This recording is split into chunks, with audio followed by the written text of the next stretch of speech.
It's Talk Erie and the Joel Natale Show. We're live from our Kingdom Financial Group studio here at 5th and State, also live on Facebook and YouTube. And we're going to wade into politics and just the whole idea of democracy in action. And I'm glad to introduce you to my new friend, Caleb Landis. He is from Early Vote Action. Caleb, good to meet you. Good to see you. It's wonderful to be here. You know, audio and radio personalities have been some of my best friends and biggest influences throughout my life, sincerely. Really? And yes, and it is truly an honor to be here today. Thanks for having me. You got it. All right, well, let's get your origin story here. Okay. Let's talk about let's talk about you how you came up. Where'd you grow up? You know, I grew up in southeastern Pennsylvania.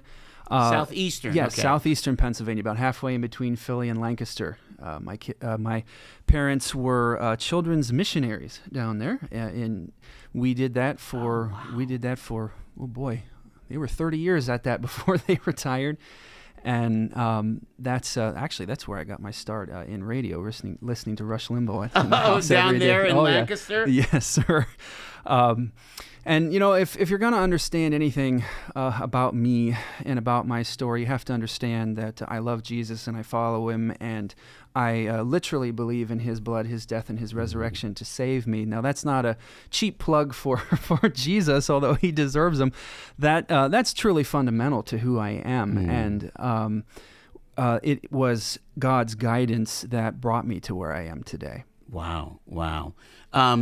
So, growing up down there, you went to school. Where'd you go to college? Homeschooled. Yeah. Okay. Yeah, and I attended Liberty University. I have a master's degree from Liberty's seminary. I did that online, believe it or not. So I have 2 degrees and no debt. I highly recommend it.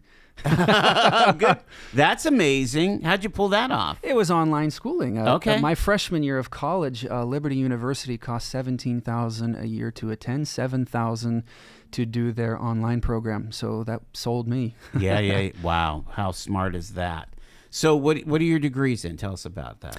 I have a bachelor's degree in religion, essentially a Bible degree, and a Master of Divinity degree, which sounds very pompous now. I was going to say, it's a you Bible could run a study. church, right? I mean, you could with that degree if God led me in that direction, which he has not, but I was involved in many church and ministry groups, and at times I worked for ministry groups as well, but God has taken me to a different area in my life.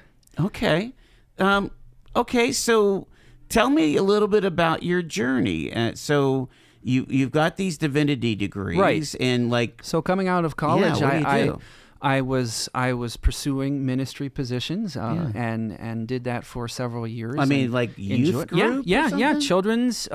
Children's work. Actually, a lot of work in public schools. Believe it or not, you can have after-school Bible studies in public schools. The release time Court thing? case. Yeah. It's very similar to that. Oh, okay. Release time is a Pennsylvania law. That's during the school day. That's a state law that you can do. But there was a federal, national Supreme Court case in 2001 that if you're going to have any after-school programs, you have to allow religious after-school programs, even in public schools. So we did that for quite some time. That was fun. And that was in that PA down there? Yep, Eastern Pennsylvania. Okay. Yep, Chester County.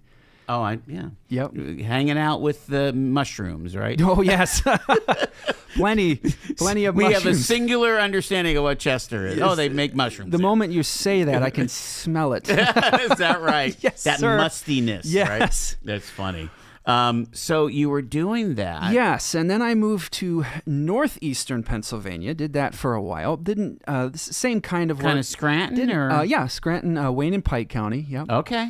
For a while. I know that area. Didn't work out extremely well. At the time, I didn't realize it, but God was leading me in another direction. Interesting.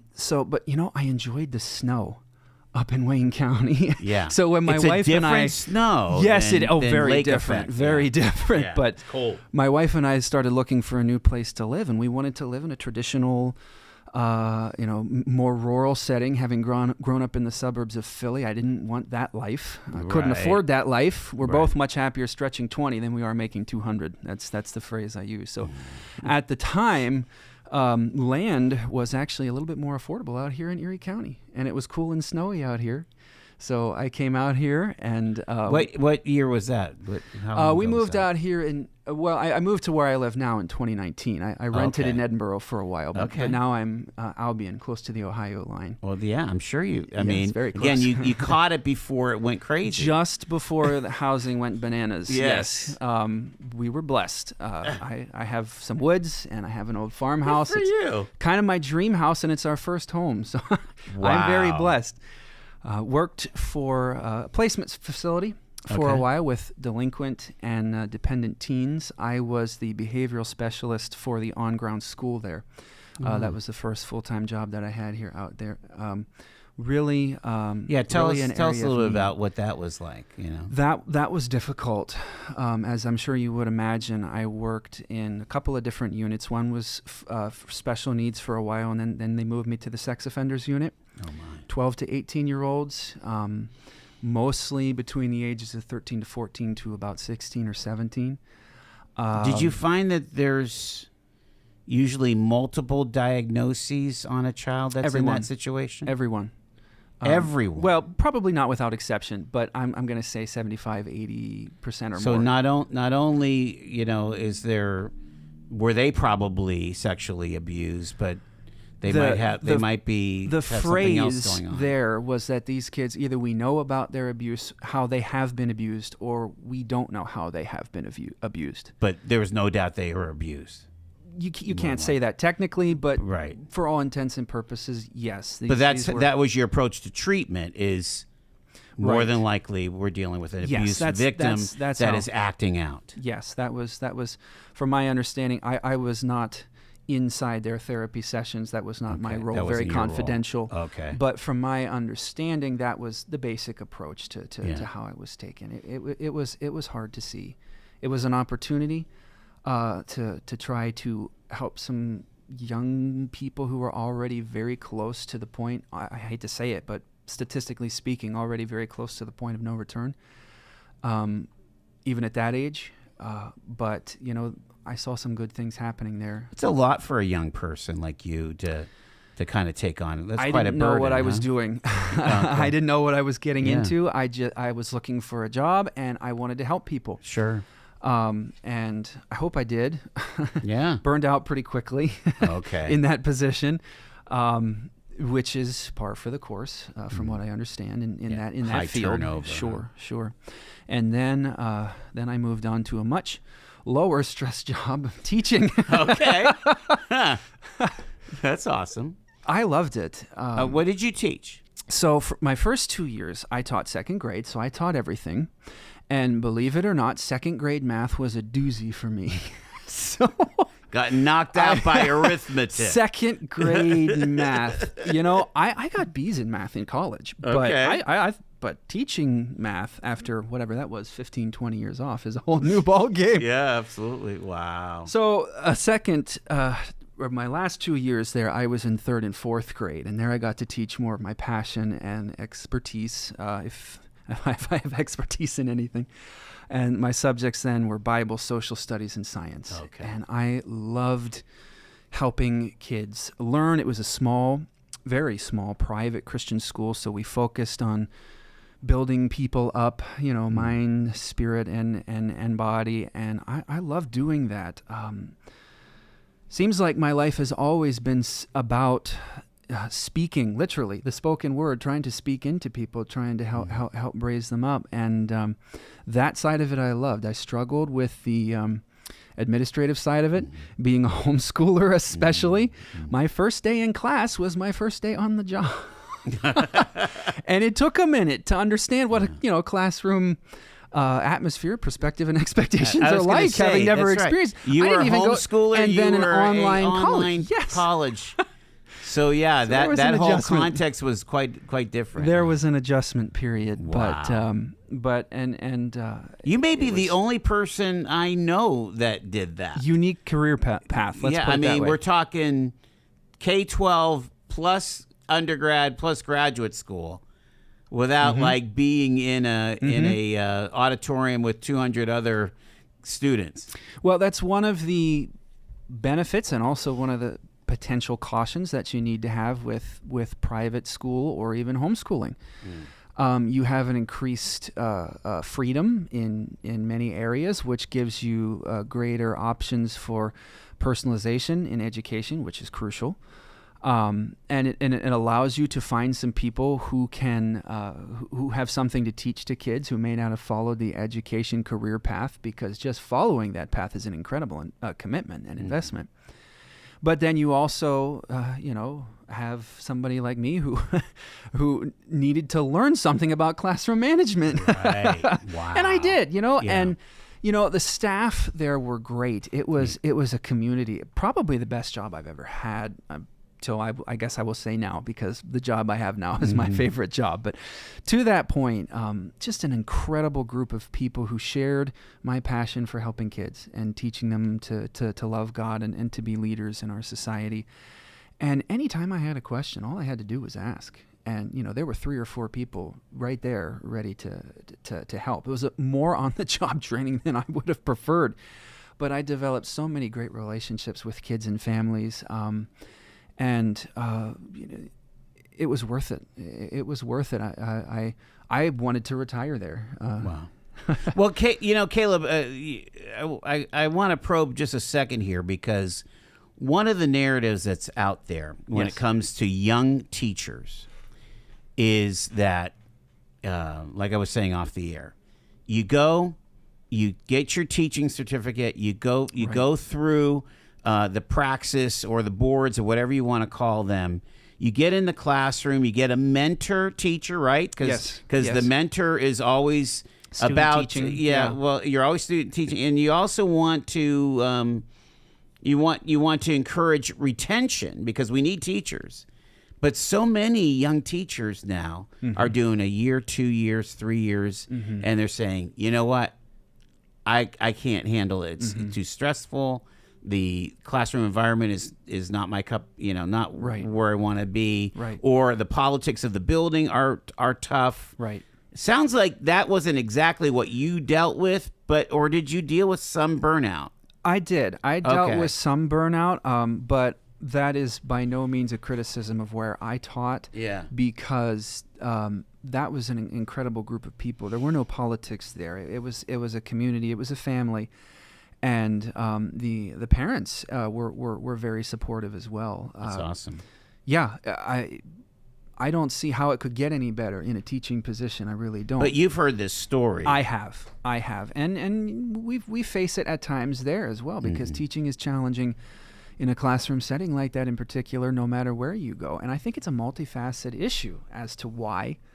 I don't have the same story as many educators do as far as how I came into the field, my experiences there, and why I left. But I have some insight now, having done it for 4 years. Is there something there about? And again, I don't not to say that young teachers don't have enough grit, but maybe we can train up some of that resiliency. I think that's somewhere. part of it. You think it's part of it? I think that's part of it. Yes. Because you have to be supremely confident and willing to make a fool of yourself and try things that will not work, but you don't know until you try. But it's not just the teachers, because it is extremely difficult. I think it's a cultural thing, and that shows itself at times in the teachers, but I think it shows itself in the kids as well. Yeah. I hope I can say this on the air without getting in trouble, but I used to say, I can't spank that kid, and that's a problem. Now, I know there are lots of different opinions about corporal punishment. It needs to be done properly, and having worked with abused youth throughout my life, I have zero tolerance for parents who do not treat their children properly. None, in fact. Yeah. But I say that as an illustration of what some of the older teachers, even in an amazing school like where I was, used to say to me, in my day, as they would say, even though they were still teaching, right, a child would never behave that way in class. They came to class having already known that was unacceptable. So I think it's a broader cultural issue. It's not just spanking. It's not. Right. It's not just. It's not just the lack of grit that probably does exist in some younger teachers. because I've known some pretty gritty teachers and I've known some very well-behaved students. Yeah. It is a broader cultural issue that does have a lack of discipline, and don't you think it's an issue of building a culture of respect, and not only just in the classroom, but Yes. literally in the building? Yes. That the teacher should be feeling all kinds of, that building principal has to be a superstar. Right. In building a culture of respect and nurturing for their teachers and their students, but there Right. needs to be an expectation and not not this squishiness in the classroom. Yes. And being willing to put up with stuff. That I can say with reasonable certainty that the classroom discipline that exists as it exists in American education is not stern enough. I would say that. I know that's a blanket statement, but I would feel fairly comfortable saying that. But you think that if we cured some of that stuff, more teachers would stick it out with. I think so, but I'm not sure how we do that. Okay. I don't know how a teacher like you say, in a classroom. the greater culture thing. I mean, I'm not sending my kids to a school where they're going to get hit with a ruler because I don't know that teacher. I don't know how that's going to. That is gone. That is gone. That era is gone. So where's the new version of that? Of that culture of respect and also that culture of expectations. How does one establish that in a classroom? It is difficult to do. There are limitations in what we think of now as a traditional classroom setting, and I'm biased as a homeschooler, but I find those limitations limiting, severe. At times there is only so much you can do in a classroom. Ceiling. Yeah. Oh my gosh. Caleb Landis is our guest here. We're gonna take our first break. 4:23 on Talk Erie.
It's a Thursday edition of the Joel Natale Show. We're getting to know Caleb Landis. He is our guest today, and he is with Early Vote Action. And I guess it's the kind of time to talk about how you went from teaching to this role here. Well, I think I keep mentioning God a lot, but he's important in my life. I think God was starting to kind of prod me to move on, and it coincided with some political events. I'd always been always followed politics, always Okay. voted, and personally, I was very I was disturbed by what happened during the 2020 election. There were a lot of questions to me personally that weren't answered, and it really got my attention. Like what is really going on in the political world? And I began to become a lot more concerned throughout the years of the Biden administration. What I saw looked like censorship to me online and in the public square, and it honestly started to remind me a little bit of communism. That's an accusation that gets thrown at the Democrat Party a lot. I have come to embrace that, shall we say, for the leadership of the Democratic Party, and that scared me. So just to be clear, Yes. you're saying that you're feeling that the leadership of the Democratic Party leans in a communist way. I do. But I mean, again, just to be clear, they're always talking about democracy. Yes, they are. But I don't see a lot of democratic process in what happened, particularly to President Trump as he geared up his re-election campaign for 2024. When I saw the you could let me just push back a second. Yeah, go ahead. You might say that there was a lack of democracy. What happened to President Biden? When you think about it, it was because but it was a perpetrated by the leadership of the Democratic Party. Right. Yeah, they gave their voters no voice whatsoever. Yeah, in even who was though going Nancy Pelosi wanted to have an open primary and all that stuff. Yeah, they just kind of that is a fair talking. I mean, you could make that argument back in 2016. I kept watching Bernie Sanders win primary after primary and come away with no delegates to actually advance to become the nominee. And then in 2024, the rematch, I guess we'll say, they did the same thing to RFK Jr. He wanted to run. They ran him completely out of the party. He's a lifelong Democrat, a Kennedy, in the Trump administration today because he was excommunicated by his own party. We kind of forget about that, don't we? How about Wow. Tulsi Gabbard's another one? She stepped out of line, so to speak. She questioned some Democratic Party narratives as a sitting senator and then former senator, I believe, from Hawaii, wasn't she? I think so. I think so. And the next thing the Biden administration has her on a terror watch list. That sounds a lot like communism to me. The raid at Mar-a-Lago may not even rise to the level of communism to me. That's Banana Republic third-party intimidation tactics. Remind me of the conditions of the raid. Again. So it was during, what was like it? The 30 documents? seconds, Yeah, the documents case. Yeah. I felt it was based on error, and the next thing you know, they're rifling through Melania Trump's underwear drawer looking for classified documents that in the dead of night. I've taught history. I studied history. That looked very familiar to me, and it scared me. That I did not want that future for my kids. We're going to hold that thought. We got to go to a mandatory break at the bottom of the hour here. Caleb Landis is with us here. We're getting his story and learning about his work with Early Vote Action. Stay with us. It's the Joel Natale Show.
Talk Erie on the Joel Natale Show. We're live from our Kingdom Financial Group studio here at Fifth and State, also live on Facebook and YouTube. We're talking to Caleb Landis. He is a local representative of Early Vote Action, and we're learning how you kind of jumped into this, Caleb. So you were concerned about Yes. Concerned about the elections and things. Yes. You're a private school teacher, and what did you do? Well, I knew I had to do something. God asks people to love their neighbors, and myself as a father and a husband, I need to take care of my family. So it's my responsibility, and I believe everybody senses this, to leave a better future and a better present. So the lawfare, if you will, probably the straw that broke the camel's back was Alvin Bragg's conviction in New York. I'm going back a little bit, but when he got that conviction, which I felt had no merit behind it at all, I literally picked up a sign and wrote about, register to vote here, walked down to the sidewalk at the corner gas station and tried to register new voters Really? at the gas station on the public sidewalk. Where was this? Albion. In where I live. Albion, Yeah. And that was a stretch for me. In fact, my sign said, "Are you tired of this BS? Vote Trump." Now, I used the letters BS, but even just the letters BS was a stretch for me, coming from a very Christian background. Yeah. But my point is that I was terrified. But I felt I had to do something. So I started volunteering, and I had been following Scott Pressler, the director and founder of Early Vote Action on X, for quite some time. So I started volunteering with Early Vote Action, and I did that for a couple of months in the summer, and then one of our directors called me and asked me if I would like to be hired. I started part-time throughout the summer in between school years and continued until Election Day. And then stopped to finish the school year, and then this July I was hired full time. And man, you mean I'm a excited. month ago? Yes. Oh my I started gosh, back up again. I took. Yeah. I had to fit because I taught last school year, so I had to fit my teacher summer vacation into the month of June to recover a little bit, and then started. But I had several months of the entire election cycle, essentially, of volunteer and part-time work, and then I went full-time this summer. Wow. Okay, who is Scott Pressler, and what is Early Vote Action? What's that about? And is this just Pennsylvania, or is this nationwide? So Scott Pressler is first and foremost a patriot, and he's a lover of America. He got his start, if you will, picking up trash in neighborhoods like in the streets of Baltimore. He's a doer. So he felt, according to his words and his testimony of how he got into this work, he felt a lot of the same concerns that I did. And the way he phrased it was, America was worth saving. And he decided that he was going to do something about it. So he began to focus on voter registration, which is still one of the primary focuses of Early Vote Action. We do voter registration drives everywhere, all over the place. You go to any fair in Erie County, and some of them in Crawford County, you're likely to see me there. Wow. Asking you if you're registered to vote. And that's how Scott started, just doing the work, just doing it himself, personally, hands-on. According to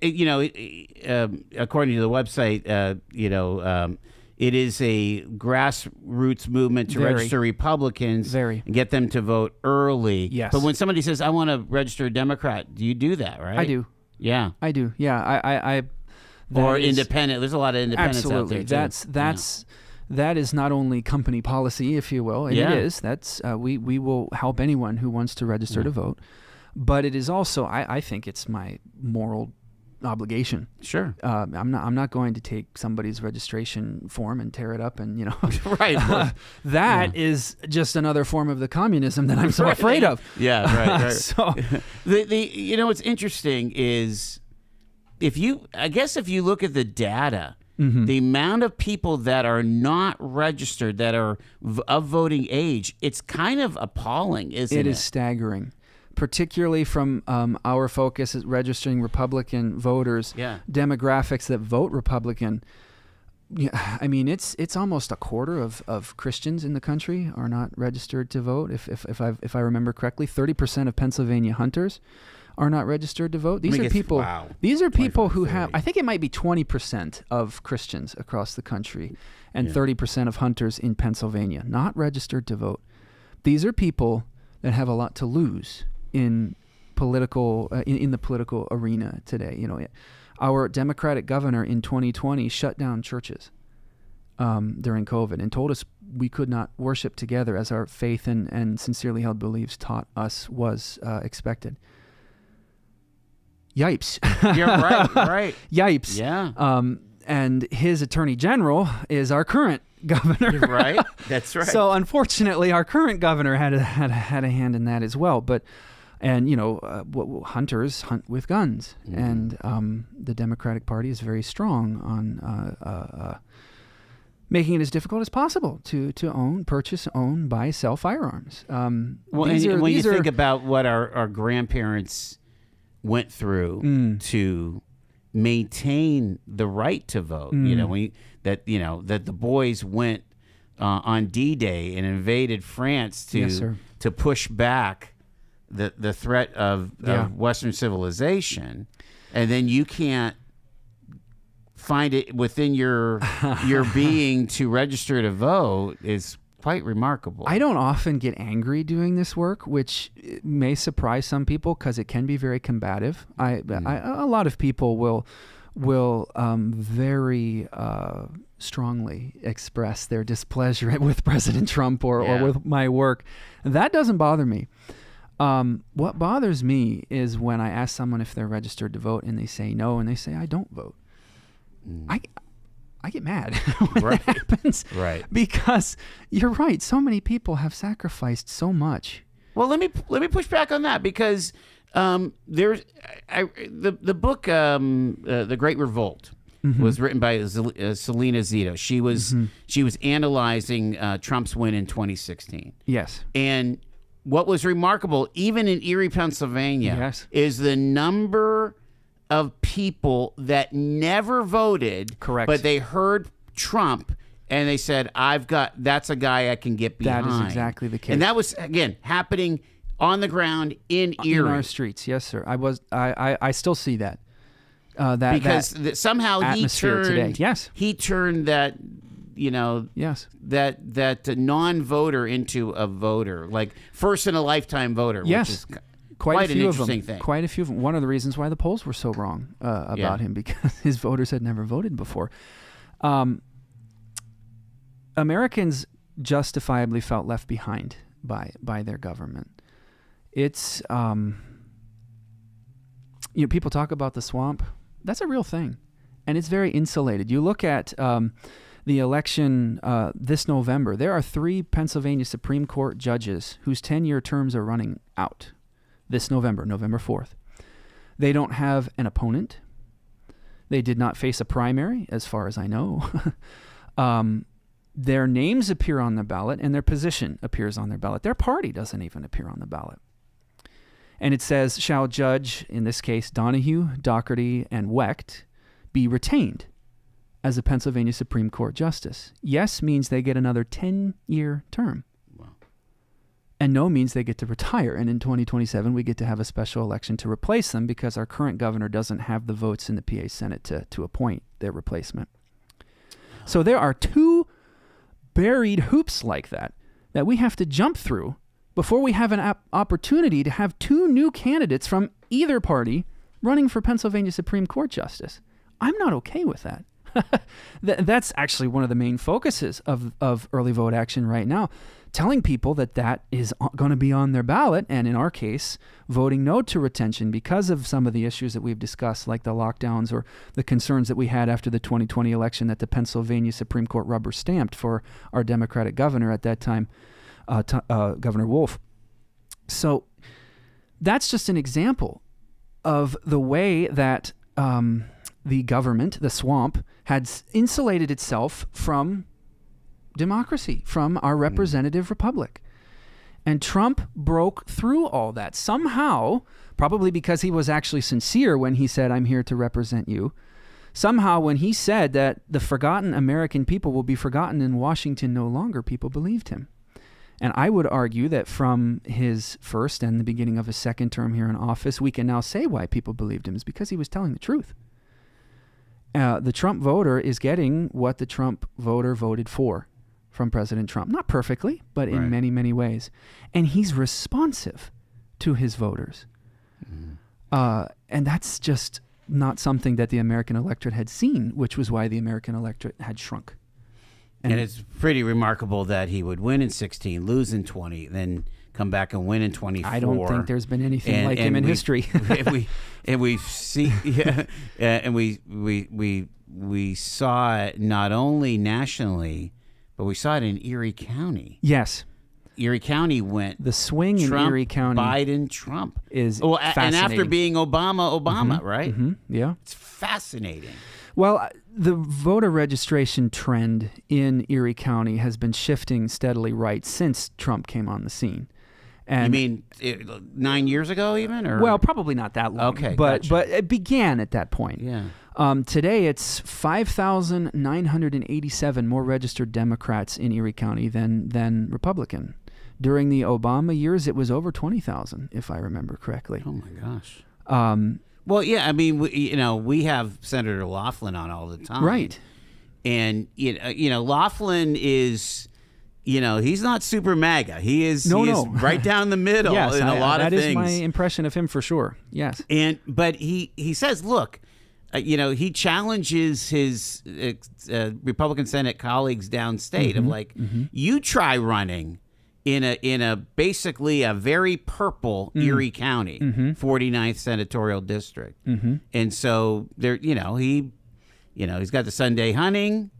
Yep. But he also is supporting adult use cannabis again. Right. Whatever. Right. I mean, that he's kind of like a lone ranger out there in a lot of ways. Yeah. It's very interesting. Yeah, it's a changing it's a changing atmosphere in Erie County, and that's one of the reasons why I was hired to work here because. So your superiors are saying Erie County is important. Absolutely, and Erie County has.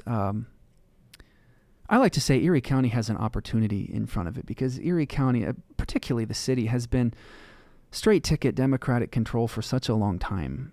And I feel like we're hurting. I really do. Full disclosure, I've only lived here for 6 years, and I'm 34 years old. So I don't have the experience that many folks have here, the history. Yeah. But I also chose to move here. Yeah. And I wanted to live here. You wanted to live yes, here. Yes, I love this place, and I think I've talked to many Democrats, generational Democrats, who have switched their voter registration Republican and wanted to vote for Trump because of the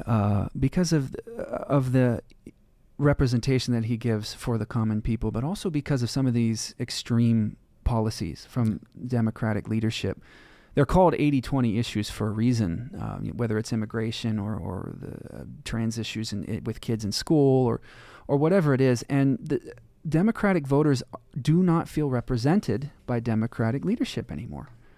And, I'm here to say that there's a home in MAGA for people who are looking for a new direction in Erie County.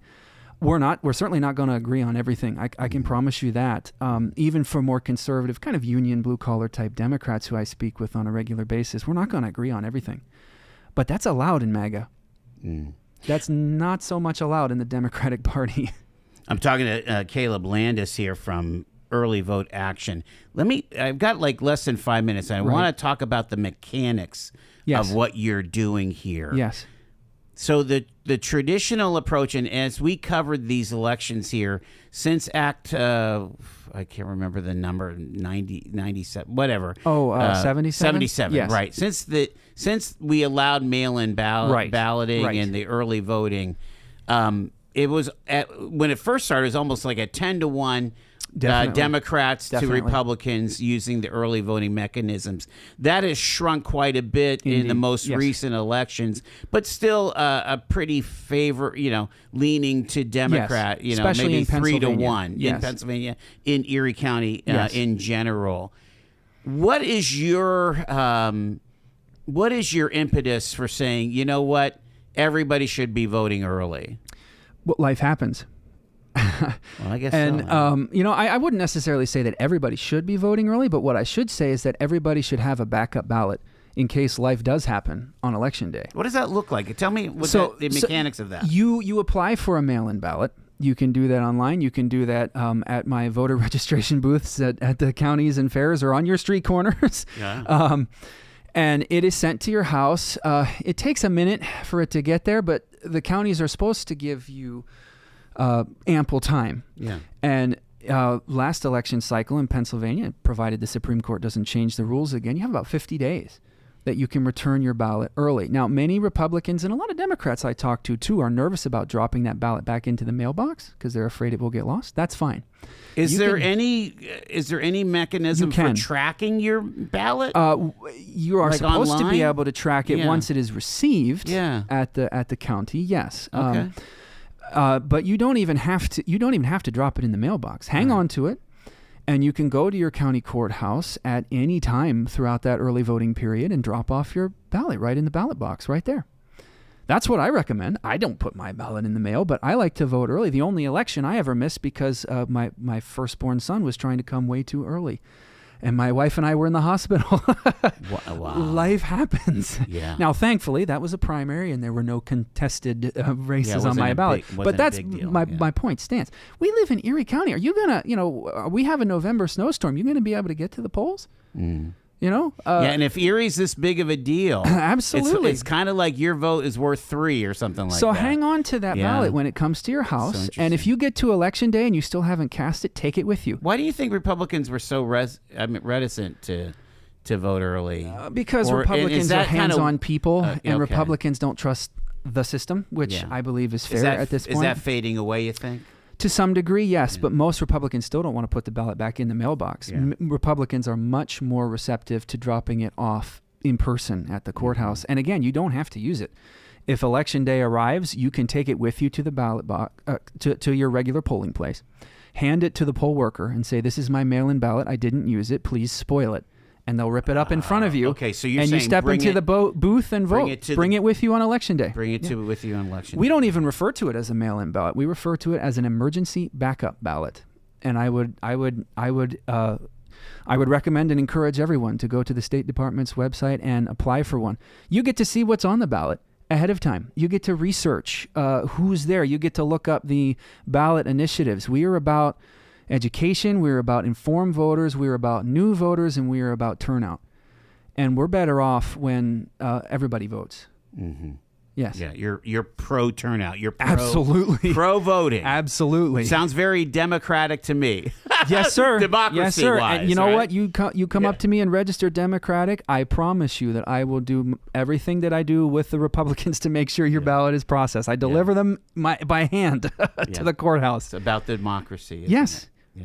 I prefer a republic, but I okay, I get a representative republic. Again, technicalities. It comes from my background in education. Well, not you're parsing me. There Sorry, you're fine. You're sorry, fine. boss. Anything else? If people want to find out more about early vote action, what should they do? Yeah, you can go to our website, earlyvoteaction.com. But for the local information, you would want to go to my X account, Caleb Landis 8. I'm also on Facebook, Caleb Landis. CALEBLANDIS, and my schedule is very open. It's out there. I go everywhere: houses of worship, sidewalks, rodeos, car garages, gun stores, gun auctions, fairs, festivals. I'm starting to have strangers come up to me now on the street, like, "You look familiar," because I'm just everywhere. So.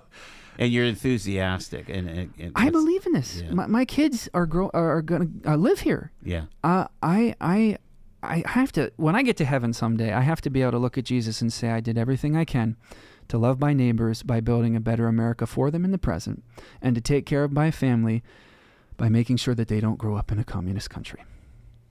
Caleb Landis, again, earlyvoteaction.com. I appreciate you taking the time to be with us. It was a pleasure and an honor to be here. I appreciate you. All right. It is 4:54. It's Talk Erie and the Joel Natale Show.